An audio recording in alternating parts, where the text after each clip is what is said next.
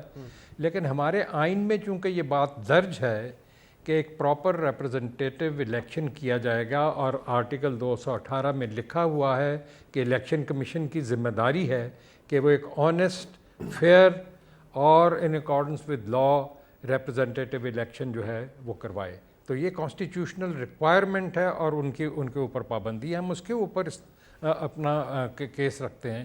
یہ کہ سرمایہ دار دنیا میں ہوتا ہی ایسا ہے، وہ تو ہوتا ہے، اور جب تک سرمایہ موجود ہے اس کا استعمال تو ہوتا رہے گا، یہ تو ہم جانتے ہیں. لیکن جہاں تک ممکن ہے اپنے ملک کے الیکشن کو فیئر اور آنیسٹ بنانے کی کوشش تو ہم کرتے رہتے ہیں نا، تو وہ اس کوشش میں ہماری کوششیں شامل ہیں. منٹو صاحب لیکن یہ ہر دفعہ سپریم کورٹ نے ہماری بات مان لی. ہر دفعہ یہی بات ہوتی ہے جب الیکشن سے پہلے منٹو صاحب کہ الیکشن کمیشن خود مختار ہونا چاہیے، کوئی ایسا مسیحا ڈھونڈ لائے جو کہ سب ٹھیک کر دے، لیکن پھر وہی رزلٹ آ جاتا ہے، پھر وہی لوگ آ جاتے ہیں، کہیں چیکنگ نہیں ہوتی. الیکشن کمیشن سے جا کے اگر پوچھے وہ کہتے ہیں کہ لوگ اگر ہمارے پاس ثبوت لے آئے تو ہم ایکشن لے لیں گے. اب وہ لوگ بیچارے ظاہر ہے کہاں سے ثبوت لائیں؟ اچھا، جو ثابت ثبوت تو بعد میں آئے گا. پہلا سوال تو یہ ہے کہ جو الیکشن کمیشن کی اپنی ڈیوٹی ہے وہ تو وہ پورا کرے گا نا. اصل سوال تو یہ ہے. اور ہمارے آئین کے مطابق جو الیکشن کمیشن ہے وہ شاید ہندوستان کے آئین کے مطابق الیکشن کمیشن کو اتنی آزادی اور اتنی اس کی رسپانسبلٹی نہیں ہے اور اس کو اتنا خود مختار نہیں بنایا گیا جتنا ہمارے آئین کے مطابق. اور یہ ہماری سپریم کورٹ کے ججمنٹ میں یہ سب باتیں درج ہیں.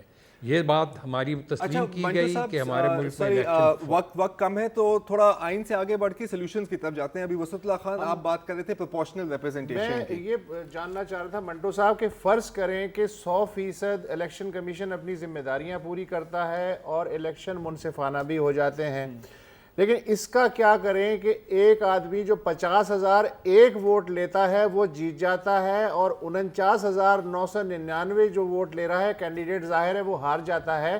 تو جو اس کے ووٹر ہیں وہ کیا کریں اگلے 5 سال؟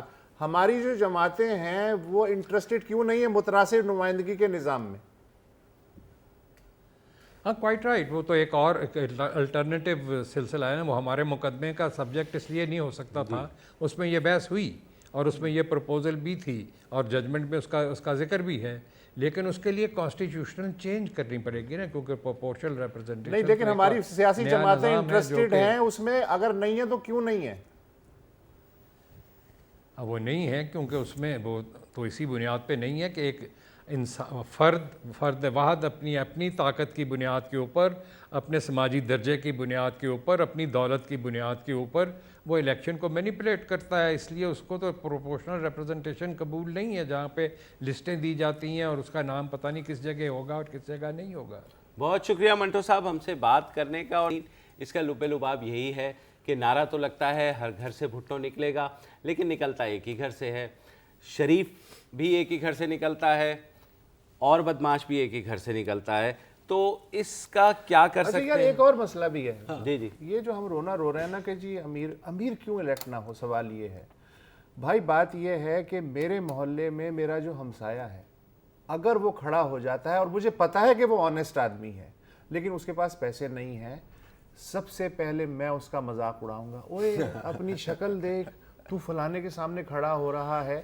ہم خود ایک دوسرے کی ٹانگیں کھینچنے کے لیے. اچھا، اس کی ایک ریورس آرگیومنٹ بھی ہے. ابھی وہ کلپ نہیں ہے لیکن عمران خان صاحب نے اکثر یہ بات کی ہے کہ کھاتے پیتے لوگوں کو سیاست میں آنا چاہیے کیونکہ ان کے پاس موٹیویشن نہیں ہوگی پھر کرپشن کرنے کی. ابھی ایگزیکٹ کوٹ نہیں ہے لیکن تقریباً بات ایسی ہے. اب اگر آپ صرف ان کی پارٹی لیول پر ہی دیکھ لیں، یہ اگلی ہم بات کرتے ہیں یونٹی گروپ، نظریاتی گروپ. ہاں، تو نظریاتی گروپ جو کچھ بھی کر لے ٹھیک ہے، وہ جہانگیر ترین صاحب کو خان صاحب سے سیپریٹ نہیں کر سکتے. اب یہ میں جہانگیر ترین صاحب کے بارے میں کوئی تنقید نہیں کرتا, is a self made man, is a good person. بی بی خود اس بات پہ کنونس تھی کہ اگر آپ کے پاس پیسے نہیں ہیں تو بھائی آپ کو حق نہیں ہے. آخری دفعہ جو کھمبوں کو ٹکٹ ملے تھے وہ سن 70 کے الیکشن میں ملے تھے, عوامی لیگ نے دیے تھے اور پیپلز پارٹی نے دیے تھے, اور اس کے بعد پھر معافی مانگ لی کہ یار یہ کھمبے بڑا تنگ کرتے ہیں, آئندہ انہیں ٹکٹ نہیں دینا, یہ فقرے جو ہیں نا یہ بہت تنگ. اچھا, آج کیونکہ کمپلیٹ ہو گئی ہے ہماری قومی سیاست,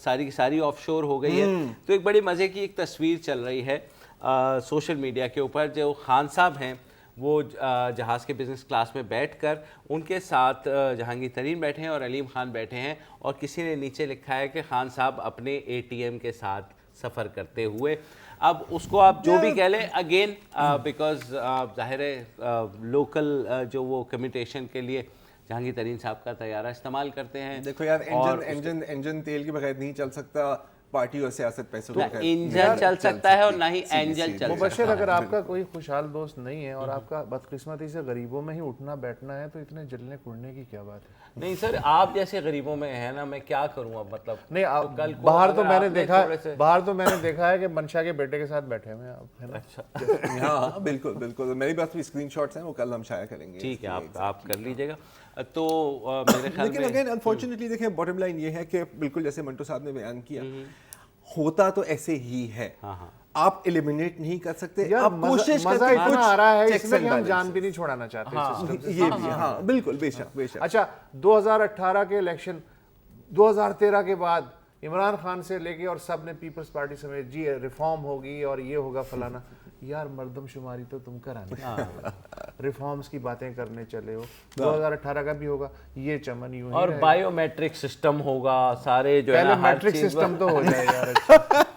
بالکل, I think you aptly put it. I think that it should be our concluding remark. وقفہ لے لیجیے جناب.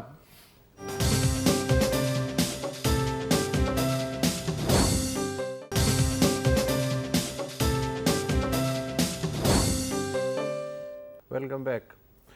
اس وقت تمام نظریں جنوبی پنجاب میں کشمور, راجن پور اور رحیم یار خان کے درمیان 35 کلومیٹر کا دریائے سندھ میں ایک جزیرہ نما جنگل ہے اس کی جانب ہے, جہاں غلام رسول چھوٹو کا گینگ آج سے نہیں کئی برس سے رہائش پذیر ہے. کئی دفعہ پولیس والے اس کی طرف جانے کی کوشش کرتے ہیں اور پھر پسپا ہو جاتے ہیں. تازہ ترین کارروائی سب سے بڑی ہے. پنجاب میں فوج نے آپریشن شروع کرنے کا اعلان کیا صوبائی حکومت کی بیکنگ سے. چھوٹو گینگ کو پچھلے اگر ہم ذرائع ابلاغ پہ اور خصوصاً چینلز پہ یقین کر لیں تو پچھلے 7 دن سے گھیرا ہوا ہے. کس نے؟ پنجاب کی آرڈنری پولیس نے, ایلیٹ فورس کمانڈوز نے, کاؤنٹر ٹیررزم ڈپارٹمنٹ کے اہلکاروں نے, رینجرز نے, اور پشت پہ پاکستان آرمی بھی موجود ہے. لیکن جو ٹرکل ڈاؤن ہو کے چیزیں آ رہی ہیں وہ بڑی دلچسپ ہیں. مثلاً ایک پولیس آفیسر نے جو موقع پہ موجود ہیں, اپنا نام ظاہر ہے نہ بتانے کی شرط پہ یہ بتایا کہ پلاننگ کیسے ہوئی, ریکی ہوئی نہیں ہوئی ہمیں نہیں پتہ, بس آپریشن شروع کر دیا گیا شاید یہ ثابت کرنے کے لیے کہ ہم کیپیبل ہیں اور ہم چھوٹے موٹے گینگز پہ تو قابو, یہ تو کوئی مسئلہ ہی نہیں ہے. اس کا نتیجہ یہ ہوا کہ جی جدید ترین ہتھیار تھے چھوٹو کے پاس اور پولیس کے پاس وہی فرسودہ آلات. دوسری بات یہ ہے کہ دریائی جنگ ہو اور سمندری جنگ ہو, یہ بالکل ایک علیحدہ گیم ہوتی ہے.